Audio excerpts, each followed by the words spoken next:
gracias por estar aquí, para escucharme en esta presentación que voy a compartir con vosotros y, bueno, que como ha dicho Manuel, está abierta a todas las sugerencias que podáis hacerme porque está en proceso. Bueno, pues en principio un poco para ponernos en contexto, no sé, aquí yo he tenido que conocer cómo era la realidad de Oaxaca porque no la conocía tanto, así que creo que no está de más que explique un poco más o menos dónde nos encontramos. Bueno, pues dentro de México está en el sur dando al Pacífico. El lugar que ocupaba la diócesis de Antequera, que es como se llamó en ese momento a lo que ocupa más o menos hoy en día el estado de Oaxaca, es una zona que es de un clima, en general se puede decir, húmedo y templado, pero que tiene unas diferencias de altitud tan enormes, hay unos relieves tan pronunciados, que hace que haya muchas maneras diferentes de asentarse sobre el territorio, muchas culturas diferentes, lenguas diferentes, climas que varían, gente que vive de la madera o que vive de cultivar, no sé, cocos al pie del mar o bueno, en valles fértiles o en lo alto de las montañas. En fin, hay mucha variedad. Entonces, esta es una zona que desde tiempos antiguos estuvo con un lugar que era como un centro de poder, que he puesto ahí un lunarito rojo para que más o menos se sepa. Ese era como el centro de 3 valles que se unen ahí. Y bueno, pues ahí floreció entre los principios de nuestra era y el año 1000, más o menos, una civilización urbana bastante potente que, bueno, ha dejado vestigios importantes de pirámides, juegos de pelota, bueno, cosas varias, ¿no?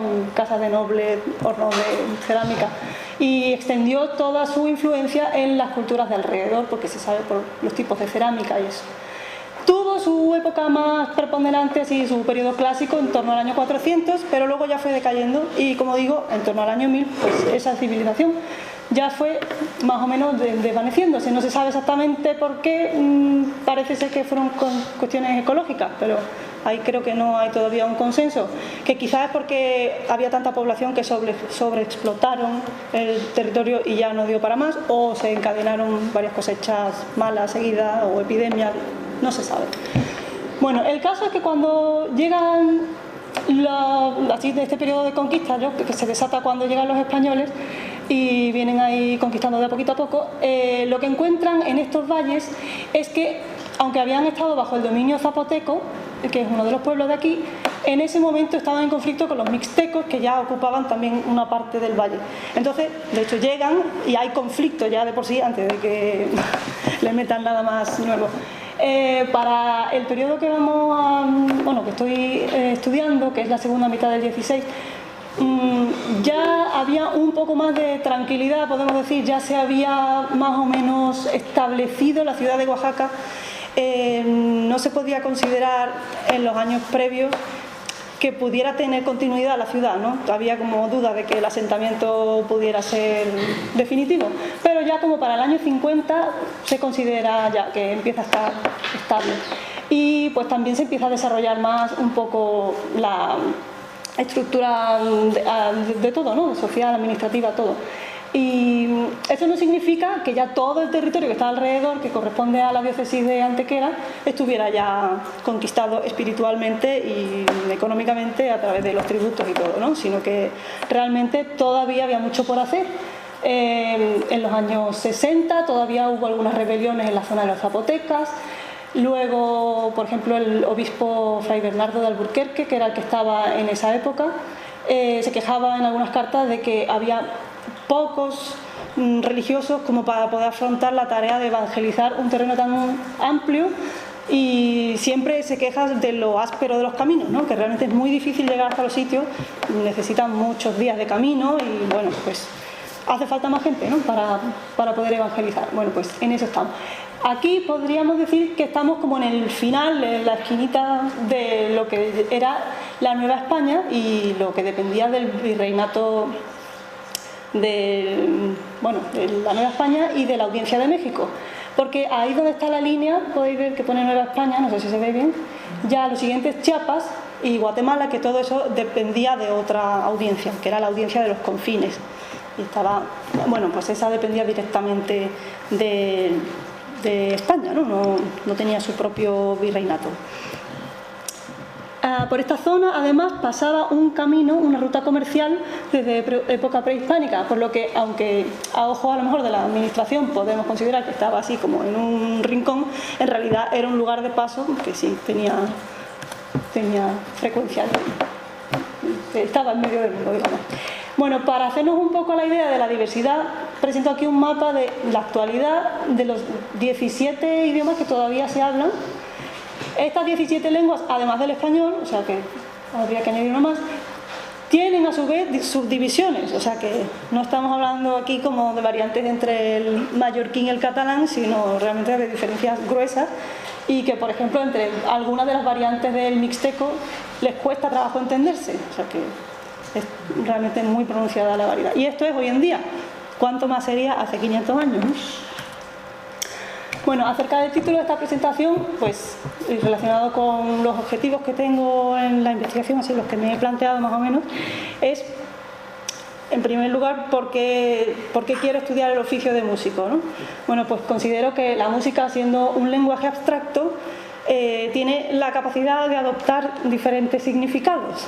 Así que se le puede dotar de algunos significados que pueden tener luego implicaciones políticas o de poder o de, en fin, por eso luego está vinculado con las estrategias de dominio y la conquista espiritual. Entonces, el oficio de músico, bueno, pues es que las personas, los agentes que hacen posible la música, pues obviamente son los músicos, y es una profesión que es especializada, ¿no? Es una persona cualquiera que dice, venga, voy a dedicarme a esto, sino que necesita una formación, tiene que haber habido unos maestros que enseñen, luego se necesita probablemente saber leer, se necesitan libros, se necesitan también, pues si son instrumentos, necesitas los instrumentos también, ¿no? Entonces creo que es una manera muy útil de conocer también la sociedad, porque estamos hablando de un elemento transversal, ¿no? O sea, realmente desde el que patrocina la música y la paga, que pertenecerá probablemente a las élites, a los que la ejercen, la interpretan, que seguramente también tienen una posición un poco elevada, hasta los que la reciben, pues va pasando prácticamente por todas las clases sociales, ¿no? Y me interesa esta zona y esta época pues por la variedad que tiene y bueno, porque es un proceso todavía, ¿no?, que está produciéndose, no hay verdades absolutas, ¿no? Es un relato que hay que construir. Hay algunos estudios que se han hecho sobre el Valle de México en los que se ha demostrado que los frailes franciscanos habían utilizado la música como un primer elemento para acercarse a la gente. Ten en cuenta que, bueno, pues los que llegaban no sabían náhuatl, entonces, pues ¿cómo te vas a comunicar con ellos, no? Hasta que lo aprendes y todo, pues, bueno, es lógico entender que no había una manera de acercarse a ellos y menos de adoctrinarlos. Entonces se ve que la primera estrategia fue como llevarlos por la parte más ritual del catolicismo, ¿no? Lo que sería pues santiguarse, o la música, o estar delante de un altar, o repetir gestos, ¿no?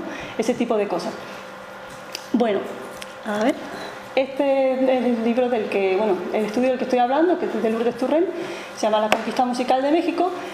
Lo único que yo considero que he hecho en falta ahí es que queda una cierta ambigüedad cuando se refiere al resto del territorio. Está muy bien estudiado, pero hay veces que como que pues deja abierto como que eso fue así para toda la Nueva España. Pero a mí me resulta muy difícil de creer, por eso quiero estudiar el caso de Oaxaca, porque si en la actualidad justo esa zona es la que mayor diversidad indígena y de lenguas y de culturas mantiene, y no tiene nada que ver con lo del Valle de México, pues no es tan lógico que hayan seguido el mismo proceso, ¿no? Aparte que aquí en Oaxaca los que estuvieron haciendo el proceso de evangelización fueron dominicos y no franciscanos, así que puede que también tuvieran sus diferencias. Respecto a los conceptos historiográficos y metodológicos que me pueden interesar, pues obviamente de la historia cultural, la hibridación, la aculturación son conceptos que deberé tratar, incluso la mundialización, como la propone Gruzinski, porque, por ejemplo, veo que para que los indios de los pueblos aprendan la música hace falta todo un entramado, hace falta dinero, y entonces veo en algunos lugares que están aprendiendo la música europea financiados, entre otras cosas, por el cultivo de la seda que viene de Asia. Entonces, pues realmente es algo que pone en conexión distintas partes del mundo, ¿no? Es por eso que la circulación de músicos y del conocimiento y de las prácticas musicales también debe ser una parte del estudio. También considero que quizá algunos elementos de la microhistoria o a lo mejor algún caso concreto que pueda estudiar me pueden ayudar a conocer el conjunto. Hay en concreto un chantre de la Catedral de Oaxaca que se llamaba Francisco de Zárate, que el chantre es una dignidad de las catedrales que consiste en, bueno, el que la ostenta esa dignidad tiene el deber de organizar las actividades musicales de la catedral. Cuando hay más presupuesto y está más desarrollado, a veces también, en la mayoría de las veces, digamos, cuando ya empieza a estar un poquito más así asentado, es que hay también un maestro de capilla que se dedica a la música más especializada y entonces puede que sea un músico con una formación más sólida. El chantre puede ser una persona que tiene un recorrido un poco más laxo dentro de la música, podemos decir, y a lo mejor se ocupa del coro de canto llano, pero no del que hace la polifonía ni de los instrumentos. Bueno, pues de este personaje en concreto he encontrado información en distintas fuentes, por lo que creo que podría a lo mejor aprovecharlo como, bueno, como un ejemplo de cómo puede ser el uso de la música y las personas que representan ese mundo, ¿no? Luego, respecto a los estudios subalternos, pues también considero que, siendo que la población española en realidad era muy pequeña, se centraba solo en la ciudad de Oaxaca y en unas pocas villas, realmente todo el resto del territorio era población indígena, salvo los 3 religiosos que mandaban ahí a fundar sus conventos, pero pues eran una infinitésima parte del total, ¿no? Entonces, los estudios que hay sobre música, la inmensa mayoría se refieren a la catedral, que es un ámbito mucho más reducido. Puede ser que el que tuviera más vanguardia, más presupuesto y quizá a los más preparados, pero no significa que fueran todos los músicos, ni mucho menos, ¿no? Sino que son una muy pequeña parte y con características muy especiales. Bueno, pues respecto a la historia social, también creo que estudiar las redes que hacen que sea posible la difusión de los conocimientos de la música es también importante para este estudio. También, por ejemplo, el concepto de intermediarios, ¿no? De agentes culturales. Los músicos de alguna manera están llevando su conocimiento a otros lugares y entonces seguramente, siendo naturales de sus pueblos, aunque aprendan la música europea, mantienen una cultura suya propia, ¿no? O sea, son bilingües seguramente en el lenguaje de la música. Luego, para terminar ya con esta parte, también bueno, creo que debo hacer más o menos caso a la manera de plantear la historia, pues, desde la etnohistoria o la historia antropológica, en el sentido de aprovechar en lo posible las fuentes producidas por los propios del lugar, más allá de los españoles. Y también creo que los nuevos enfoques sobre la conquista de México, como los presentados por Federico Navarrete, también son importantes porque ponen el centro de atención en la propia población, en los pueblos amerindios varios, y en la variedad cultural que había, no teniendo, o sea, ni homogeneizando ni considerando que llegaron los españoles y allí los 4 que venían conquistaron a millones de personas, ¿no? Bueno, respecto a las fuentes, una de las que me ha servido más por el momento es del ramo Indios del Archivo General de la Nación, ahí en México. Encuentro noticias aisladas sobre músicos, principalmente cantores, pero también trompetistas, en el ramo Indios, pero de todos los volúmenes, el primero es el que me ha ofrecido un conjunto de informaciones, de expedientes, que realmente dan una muestra de eso que decía, de que efectivamente la mayoría de los músicos, o bueno, o hay muchos músicos que están repartidos por el territorio. Se trata de un libro de tasaciones de salarios, en los que se anotan los salarios anuales que deben de tener las personas más principales de los pueblos, que son pueblos formados solo por indios. Y entonces pues vienen los gobernadores, los caciques, mayordomos, alguaciles, así cargos principales, y al final de la lista normalmente suele venir también un escribano y muchas veces cantores, en más de la mitad de los expedientes que he consultado, que son bastantes. Es un libro que lamentablemente dice el libro segundo, pero es el primero de la colección. O sea que el libro primero debió existir, pero no lo encuentro, no sé dónde está, no sé si ha sobrevivido. Y solo representa 9 años, pero en esos 9 años hay una buena cantidad de ejemplos. Luego en los ramos Inquisición y bueno, en otras tierras y demás, he encontrado también otras noticias que pueden ser de interés. En Inquisición hay un proceso contra ese chantre Francisco de Zárate por solicitante, que también está interesante. Y luego hay otros estudios ya hechos que han recogido testamentos de varios ramos diferentes, en los que me estoy basando también para poder sacar un poco más de información. Luego, el siguiente archivo que tengo ahí anotado es el archivo histórico de la Arquidiócesis de Antequera, Oaxaca. Prácticamente no hay nada del siglo XVI en la Catedral de Oaxaca, solamente unos cuantos papeles sueltos de canto gregoriano y un libro, pero es un valiosísimo libro, de cuentas que abarca de 1563 a 1604. Ahí se anota todo lo que se recibe y todo lo que se gasta. Se recibe todo el tributo de las zonas de alrededor y se va gastando en cosas varias. Hay sueldos anuales a cantores, hay gastos para fiestas, se recoge también el dinero que gastaban en ropa para los niños cantores o en que han contratado a unos indios trompeteros de otro pueblo. Entonces por ahí puedo sacar mucha información, no solo de los personajes más principales, digamos de la élite musical, que eso ya está estudiado, sino que además, si se rasca un poco más, se puede llegar a conocer algo más de la relación con el territorio y de otros músicos que igual no tienen nombre propio, pero aparecen ahí. Luego, en el Archivo Histórico Judicial de Oaxaca, ahí del siglo XVI solo encontramos información en la jurisdicción de Tepozcolula, que es un pueblo de la Mixteca. Ahí en varios de esos ramos, civil, criminal y protocolos, he encontrado noticias dispersas. Como estáis pudiendo ver, es realmente muy variado, desde procesos inquisitoriales, testamentos, poderes notariales, libro de cuentas, de todo. Ahí, pues de nuevo, en ese archivo vuelvo a encontrar ese Francisco de Zárate. Está en el contrato de obra para las pinturas de la catedral, con un pintor que viene de México, y también está en la venta de un negro, un poder notario.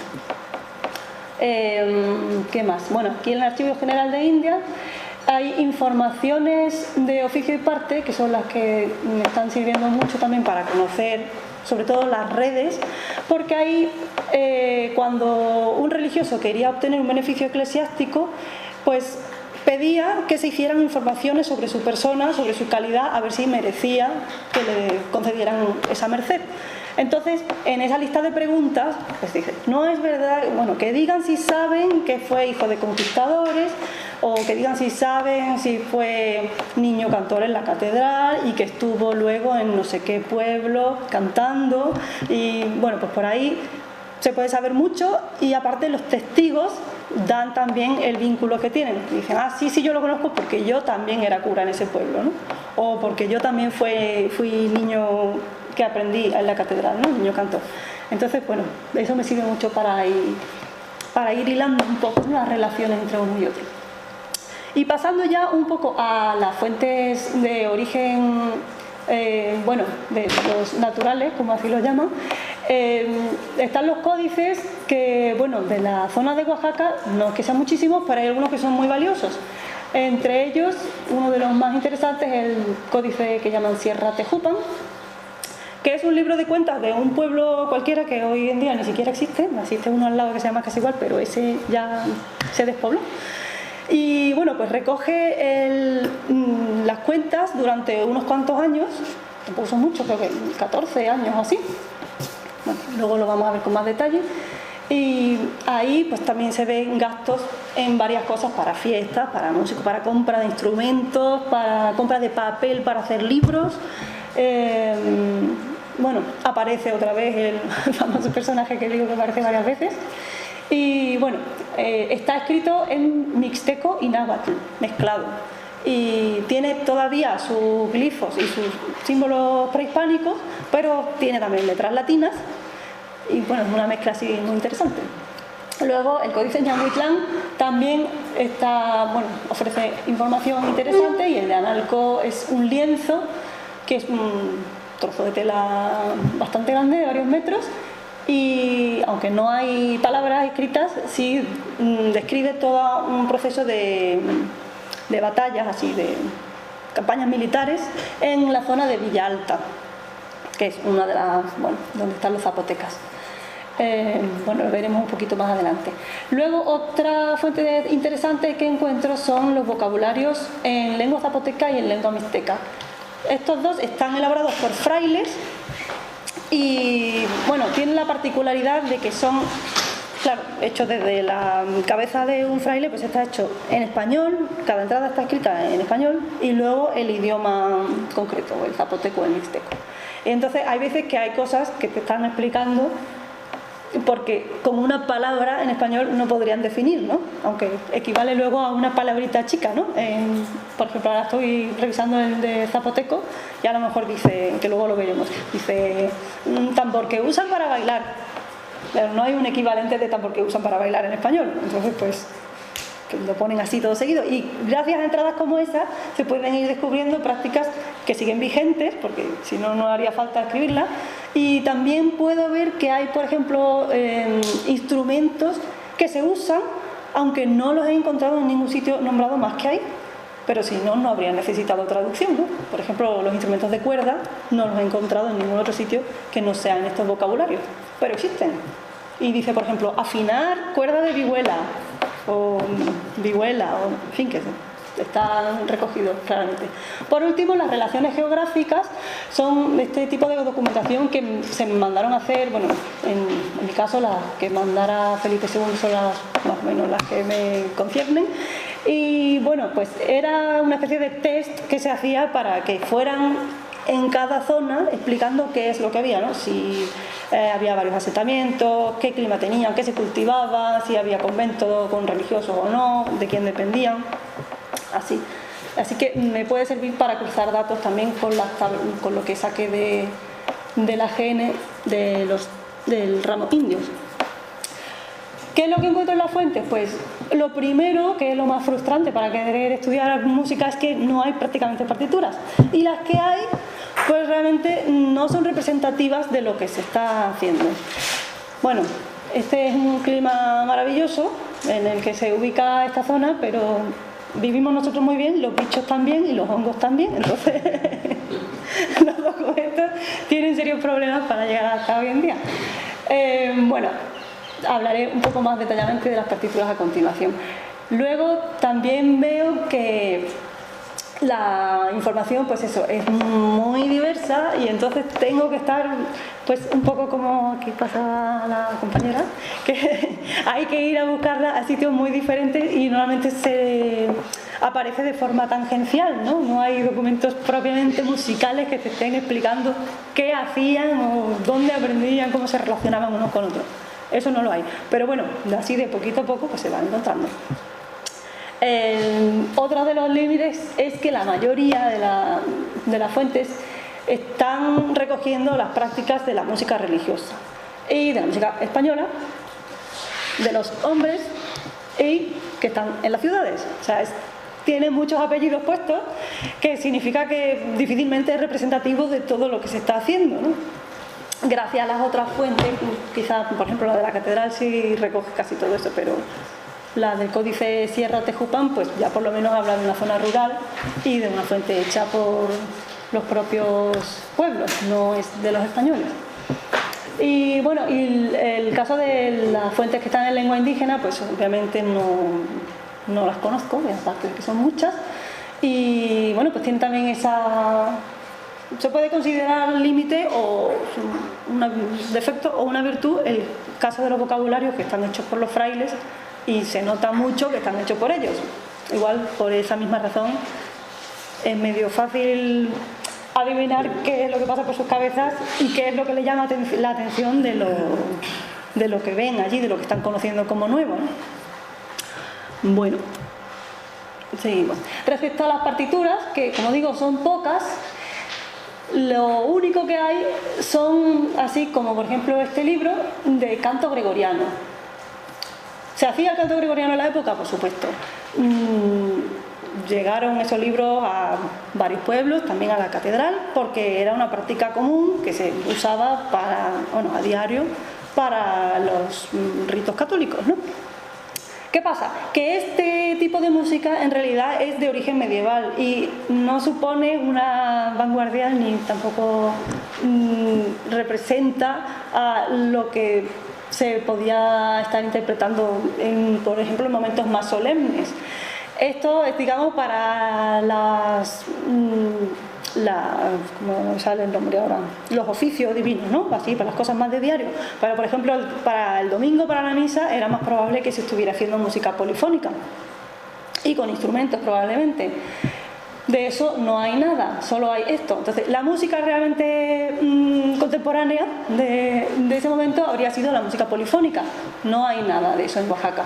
Solamente hay gregoriano. Y lo otro que se estaría haciendo, pues probablemente es música instrumental, porque las fuentes hablan de la existencia de instrumentos, pero no hay ninguna partitura que lo señale, ¿no? Que lo demuestre. Y por otro lado, pues está claro que las músicas más populares, que normalmente son de tradición oral, siguen siendo hoy en día, pues no dejan constancia escrita, entonces pues es imposible saber, más que por otras fuentes diferentes que no son las partituras. Bueno, aquí muestro una tabla que obviamente no vamos a leer de arriba abajo, pero bueno, para que nos hiciéramos una idea de la cantidad de pueblos que he encontrado en las que hay tasaciones con salarios. La silla es la que son.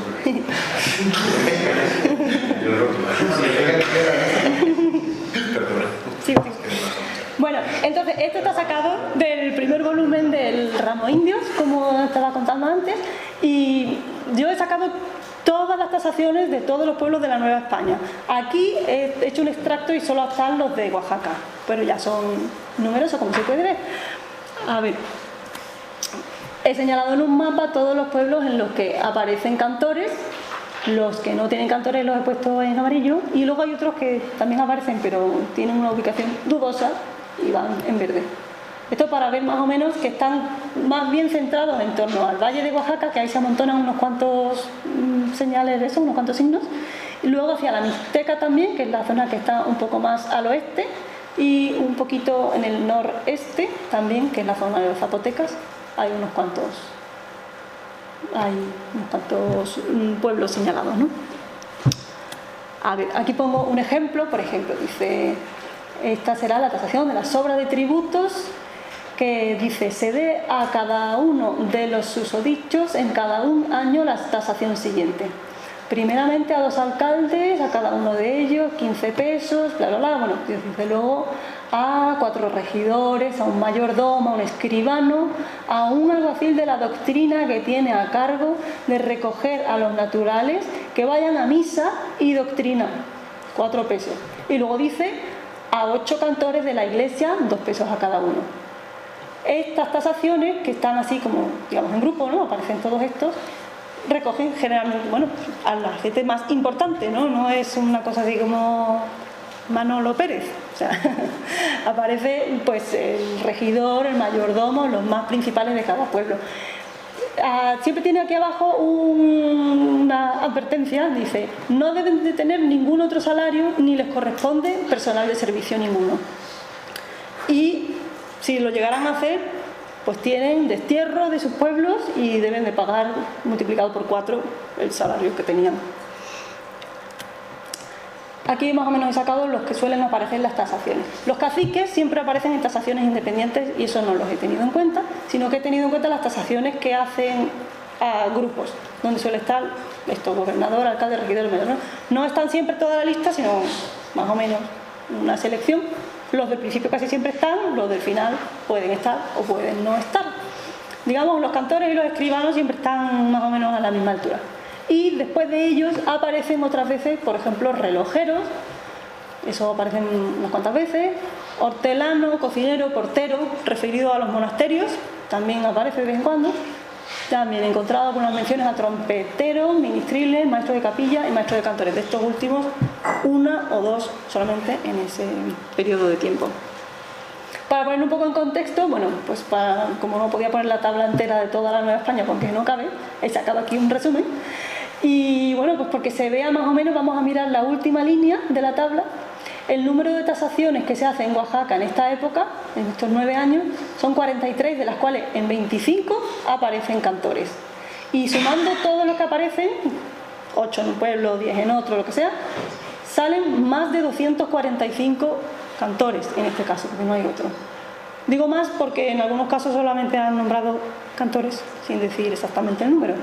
Si miramos toda la Nueva España, ya incluyendo Oaxaca, todo, pues de las 248 tasaciones que se hacen, 144 llevan músicos, que son pues bastante más de la mitad, y he contado un total aproximado, claro, de 1.649 cantores.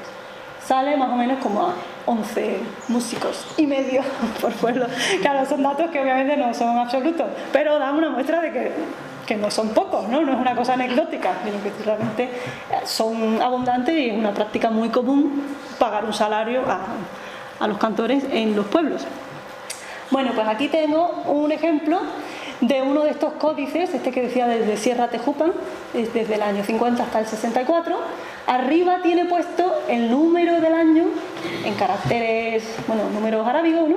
Y abajo inmediatamente está escrito el nombre del año en mixteco, que no tengo ni idea, pero los estudios lo avalan, así que vamos a creerlo.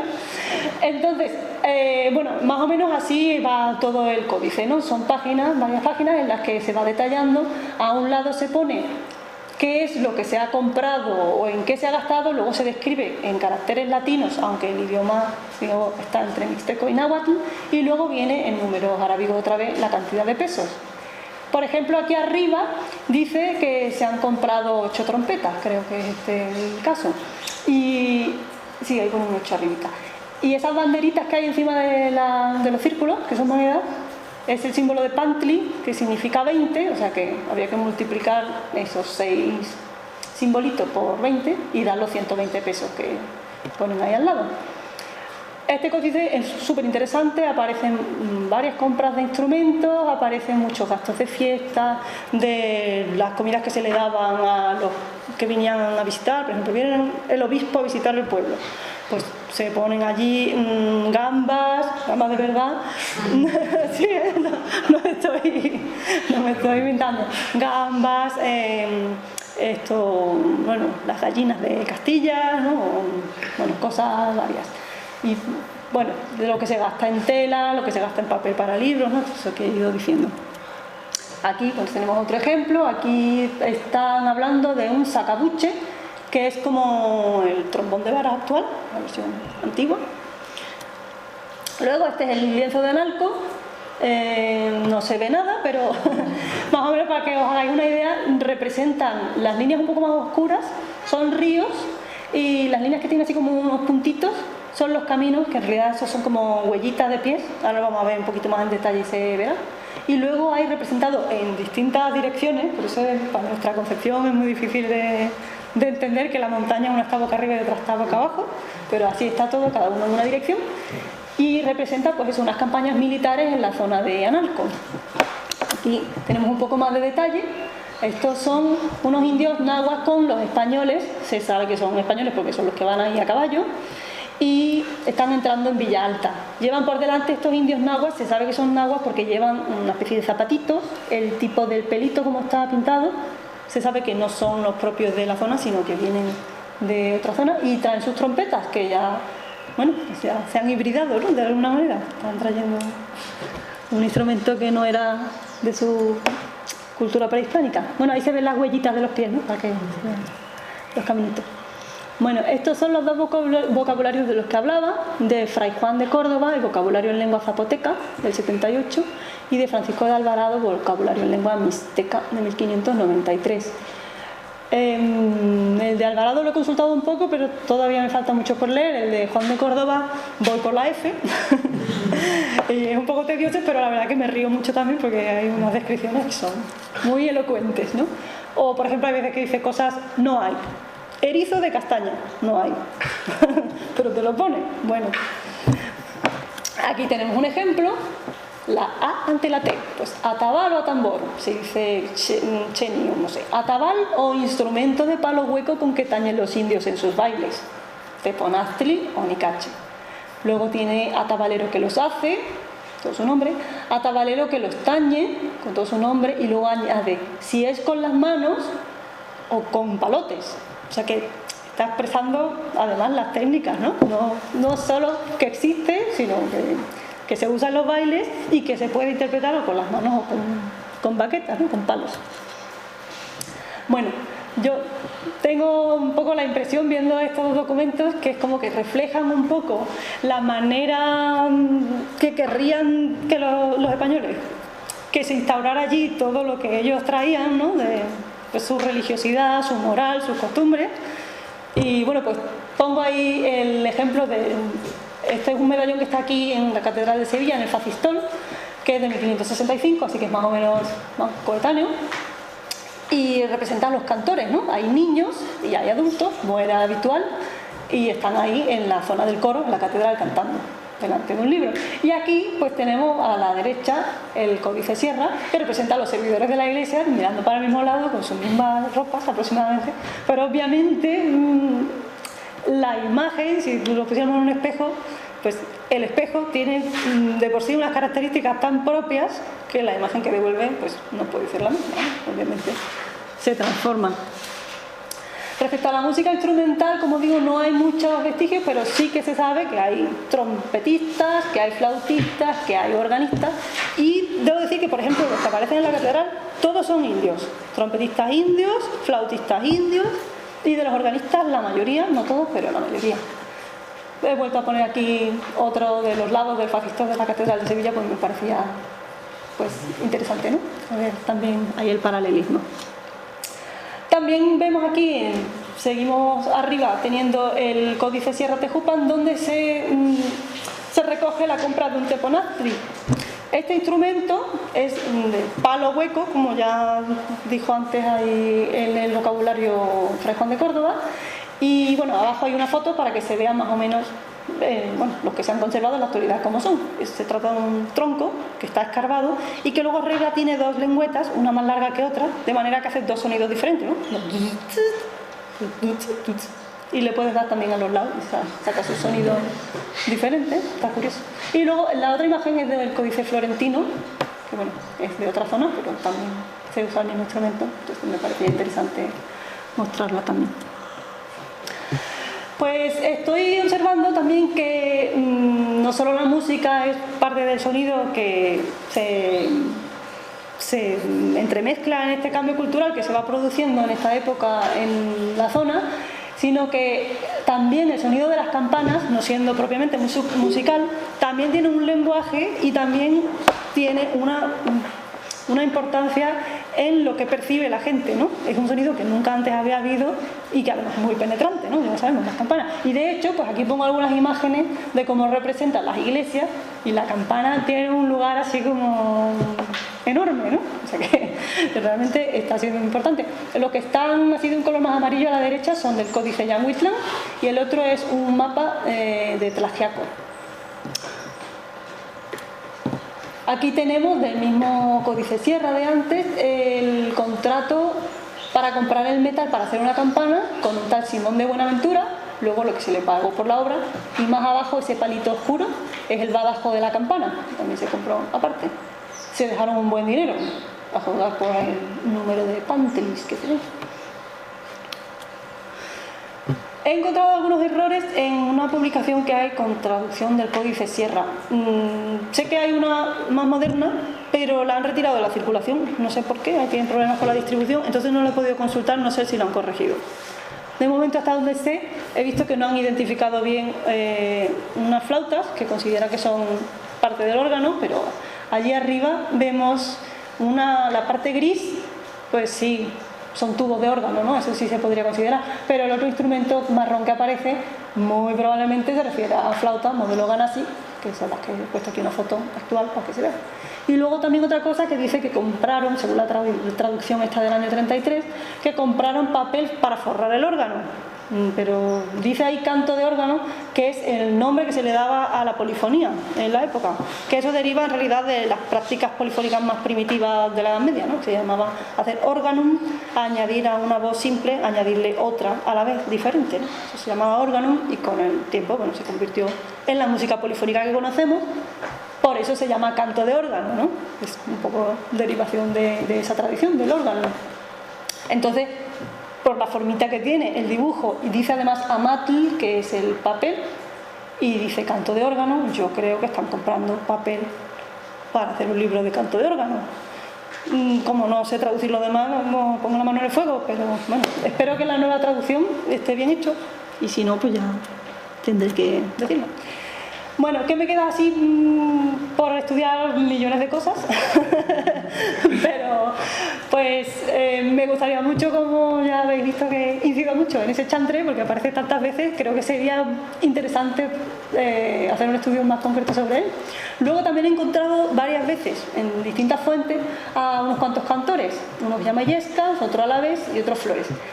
Concretamente de Illescas y de Alavés tengo además información de varios hermanos, de los cuales algunos pues también hicieron carrera religiosa, también fueron niños cantores, pero a lo mejor luego se dedicaron a otras carreras de letra, gramática, latinidad y estas cosas.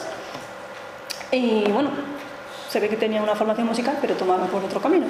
Entonces, pues puedo hacer un poco una red y hacerme una idea de la sociedad del momento, ¿no? Porque estos casi todos comparten ser hijos de conquistadores o nietos de conquistadores, ¿no? Son como una primera generación de los nacidos ya en la zona, bueno, que heredan toda su cultura española, ¿no? Porque están metidos en ese ámbito, pero ya muchos de ellos hablan lenguas indígenas y van a los pueblos como vicarios o como curas, lo que sea.